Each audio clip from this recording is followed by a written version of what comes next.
嘛，这个汉光38号的演习实兵的操演，今仔日嘛正式来登场。陆军第3作战区动员后备部队，征用民间的物资机具，进驻新北市北里海埔的附近，来做一个对抗打击敌人的阵地。这回更加是参考到乌克兰东部前线，甲小战时阵的地下坑道对外来公开。那空军的战机一透早为西部机场转进东部空军基地来保存战力。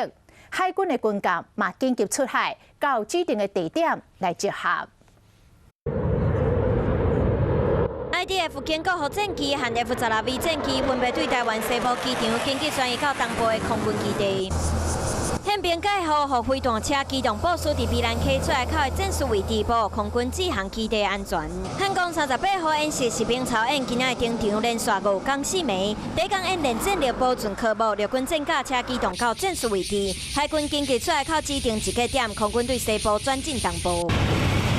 陆军团一透早进驻北里海埔附近关键点，国军伫阵地前沿的深沟部署几内射击点，运用步枪、机枪、反装甲火箭，运用高超火棒消灭上方的敌军。参考乌克兰东部前线对抗俄军的守土模式，国军这回难得公开反装甲联合阵地的壕沟，高度大约1.8公尺，长度大约100公尺，可以让官兵们在各个射击阵地之间快速移动。进交来设置弹药和粮食，让国军会当长时间作战。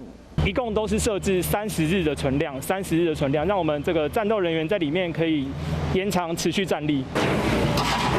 国军嘛对民间电用怪手和沙石车协助快速做出防御阵地，动员来到调员嘛协助对沙包建立守备阵地暗号。唔但有台湾人，嘛有来自越南的新住民。来台湾当兵的时候，也很辛苦，但是给我的人长大很多。对这次的教招，我感到国军是完整的，我感到非常的充实。这10天的教招，让我们有实战的经历。透过高调动员和征用民间物资，国军运用汉光演习，唔但验证双臂和后臂一体的全民防卫动员力量，嘛展现出全民守护国土的决心。Hello， 大家好，我是乃瑜，要教给大家2个任务。第一个，华视新闻的脸书专页，你按赞了吗？还有华视新闻的 YouTube 频道，赶紧订阅起来，还要记得按赞，开启小铃铛哦。